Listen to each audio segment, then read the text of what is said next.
Hi there, I'm James Latwell. I'm your host today on Authors on the Air Radio Network, and it's my pleasure to bring you Reed Farrel Coleman.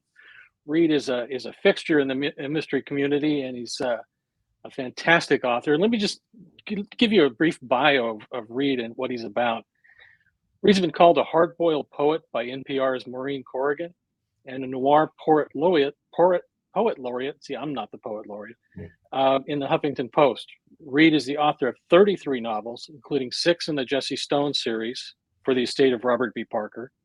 He's a 4-time Shamus Award recipient for Best PI Novel of the Year and 4-time Edgar Award nominee in 3 different categories. He's also received the Scribe, Audie, McCavity, Anthony, and Barry Awards. He's a former executive vice president of Mystery Writers of America and a former adjunct instructor at Hofstra University. Reed was a founding member of the MWA University, and his next Nick Ryan novel, which I'm glad to hear about, is Blind to Midnight, and that's scheduled for release from Blackstone in 2024. And he lives with his wife in Long Island. Welcome, Reed. Well, welcome. I've never been called a fixture before. You are a fixture, Yeah. but in a good way, not like move the dust bunnies or anything. Yeah, no, it's always great to see you at a conference. You know, you're one of those kind of, for me at least, a touchstone that's like, okay, Reed's here, things are going to be okay. You know, so it's good to see you. Yeah, that's a commentary on your life, Jim.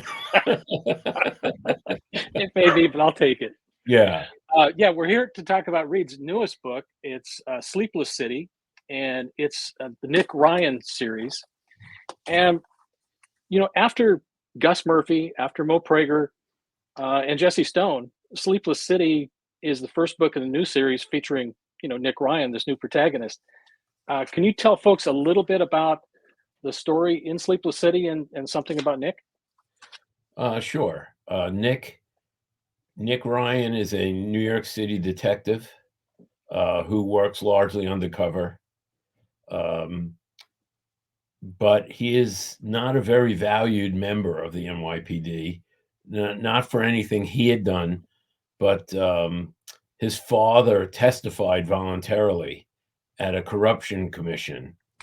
And if you know anything about the police and the blue wall of silence, you know that that's not something you do. So although Nick himself didn't do it, his father did it. You know, the saying goes, the son of a rat is a rat.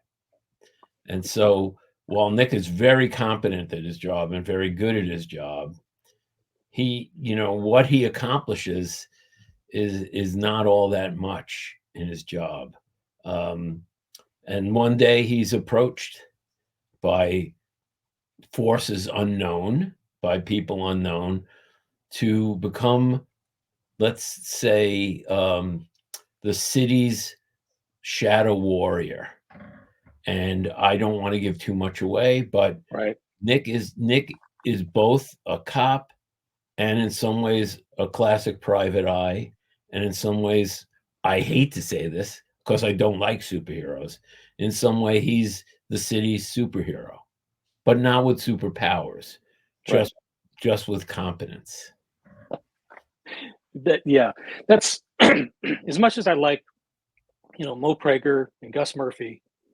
Nick is really a different character than those guys. I mean, he's, like you said, he's super competent in his job. He's not kind of learning his way through the system.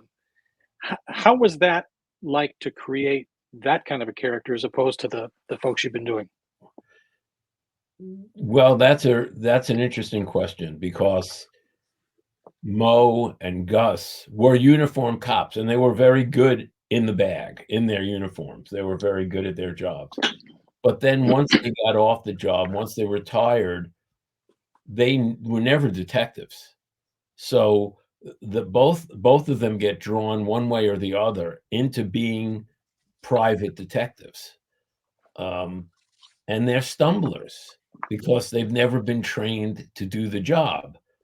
And I think you know this, is that it's easy to write stumblers because when you're thrashing about and you don't know how to operate, it makes it easy for the author to put these characters in situations they should never get themselves into.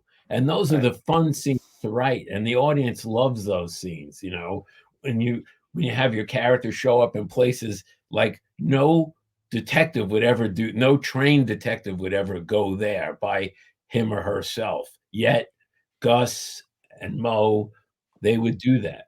Right. Nick is a real challenge because he is not a stumbler. He's more than competent. He's Right. super competent at his job. And so I had to figure out, and of course, as a writer, the fun part is working without a net. And I don't outline. So I didn't figure any of this stuff out beforehand. It was fun to put a character who knows what he's doing in situations, and how could I make that interesting for the reader? And that was a fun challenge. I may not want to do that again, but it's interesting to create a character from scratch who's so good at his job. Yeah, and he comes off, very competent, very sure of himself. He has a moral compass, and yet he's kind of drawn into this gray underworld. Um, there's a line about Sleepless City that says, when you're in trouble, you call the cops, and when the cops are in trouble, they call Nick Ryan. Um, Even though he's kind of a fixer, he does have that moral code, doesn't he? I mean, it seems Yeah. that way. It's funny is he's an veteran from the Afghan wars, and his moral compass, his code, as we all like to refer, is very different now than when he went into the army. And I think I've always believed, I was never in the army. I was never served in the military, but and you've seen around you how combat changes people. In fact, I've always been curious about, man, what would the 5 years after World War II have been like, after 7 or 10 million people funneled through the army, and a lot of them had seen combat. I mean, I wonder what those 5 years must have been like. So Nick comes back, and his moral compass is now very different than it was when he went in. So yeah, he has a code, and he sticks to it, but it's very different than when he went into the army. Right. You have one of the things I appreciate about your books, is your characters. I mean, they really stand out. They're multidimensional, and even though this is the first book with Nick Ryan, we feel pretty quickly like we know who this guy is, and we kind of get invested in his story.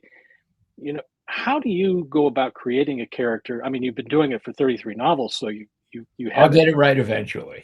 Yeah, well, I think you're pretty close.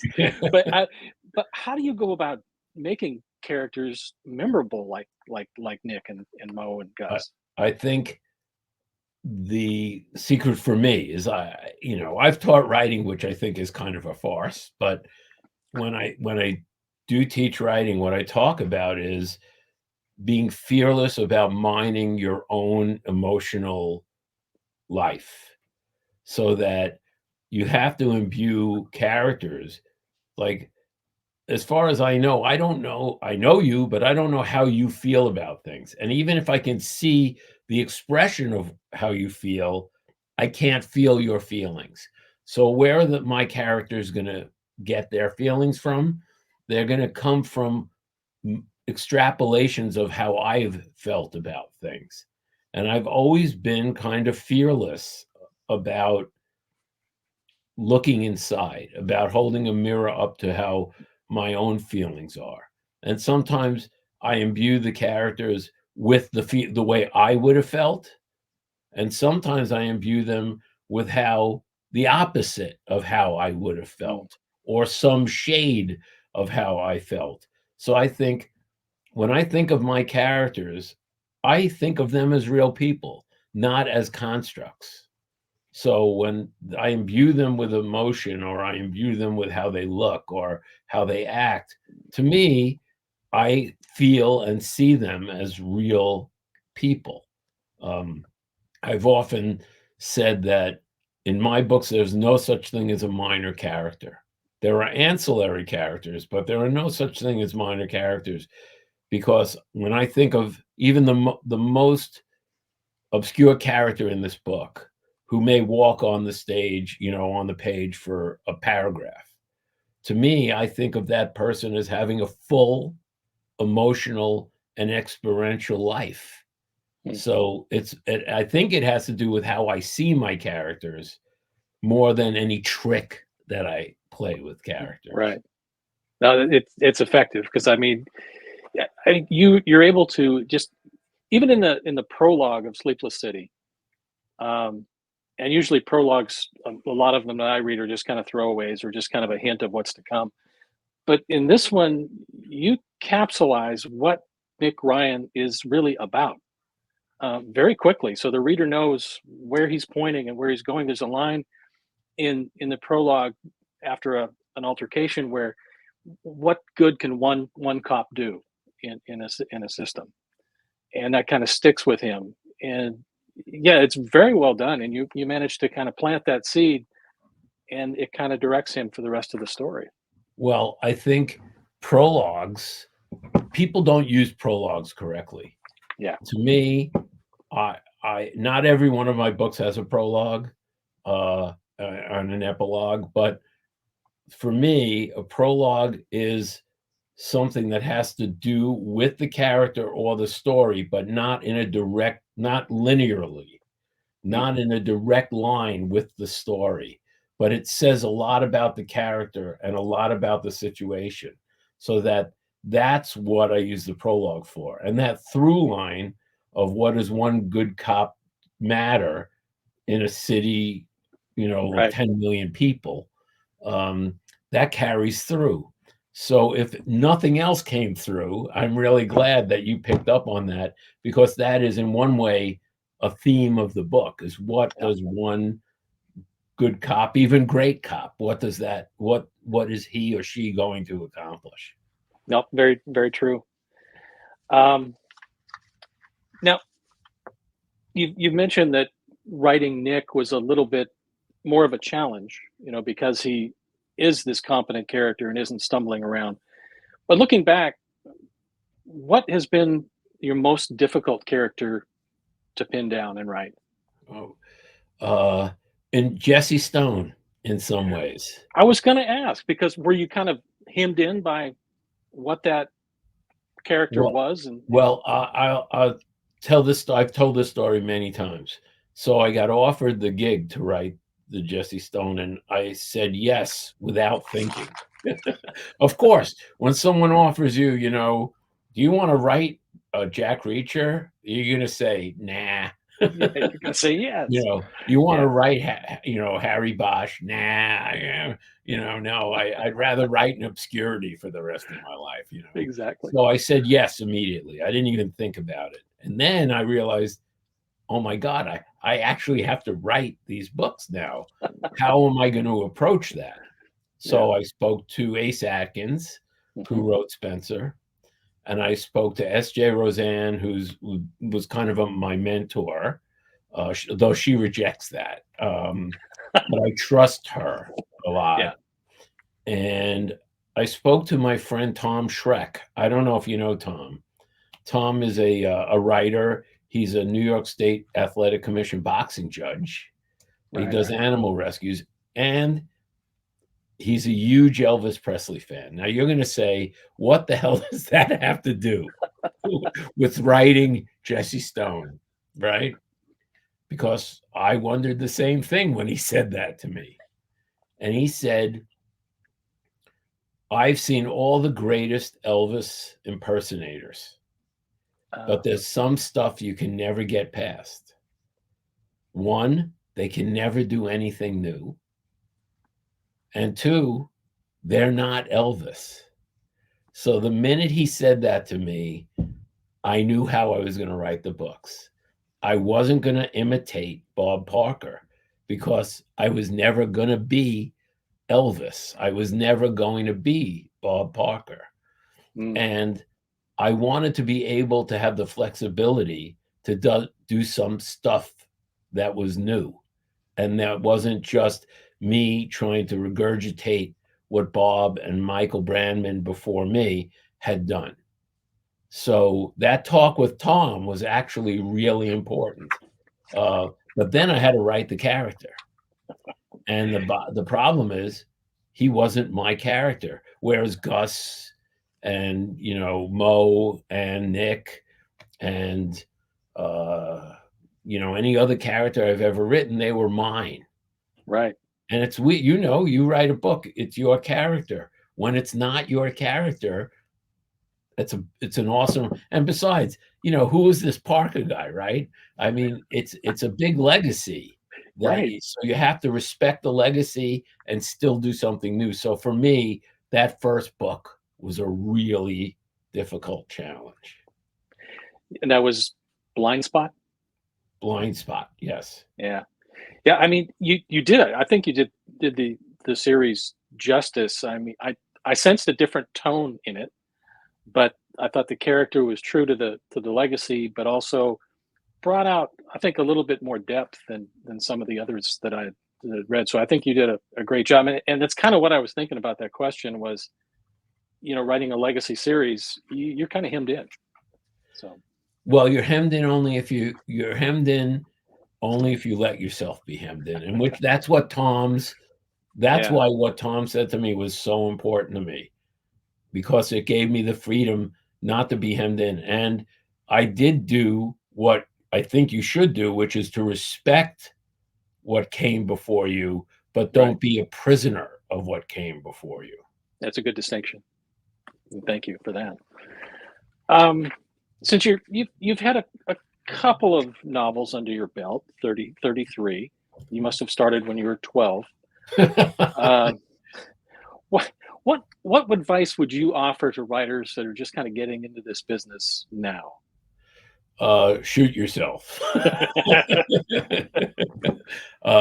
It's funny. Obviously you get asked that. I get asked that. Almost anybody who has any kind of established career gets asked that a lot. And I'm of two minds about it. I say how I got into the business isn't applicable anymore. I got into the business when there weren't just 5 publishing houses that owned every imprint on earth. Right. There were publishing houses that accepted, and I was first published in 1991. There were a lot more independent publishers, a lot of imprints that weren't under one roof, that places that accepted unagented at manuscripts. That's just not, and that's not the deal anymore. So I can't give people, this is how you should do it advice. But I do have some ideas of what you should do. You should focus on the work itself. And that will never change. That advice, I will take that advice to the grave, that new writers tend to throw roadblocks in front of themselves. Oh, I have to build a platform. Oh, I have to do this. I have to do that. And to me, it's no. It's about the work. If the work is entertaining and the work is good, someone will notice. But if you worry about and you put your energies into all sorts of ancillary things, the work will suffer. Yeah. And it's about the work. It really is. And so my best advice is sit your ass down and put the bulk of your energy into your work. Yep. I completely agree. And kind of piggybacking with that, knowing what you know now and where the industry is, what would you do differently now if you were breaking in? I would use my middle initial instead of my full name. No, that's actually true. As a poet, I'm published as Reed F. Coleman. And Farrell has caused me more heartache because my mother misspelled it. And that one L Oh my God, you have no Throws idea. everybody. I've had a Throws publisher misspell my name. So, what would I do differently? I'm not, that's not who I am. I mean, Mm, I've made a lot of mistakes in my life, but you can't undo them. And I've benefited from the mistakes that I made. For instance, I blindly sent out manuscripts when I started out. If somebody had told me, if I had sought advice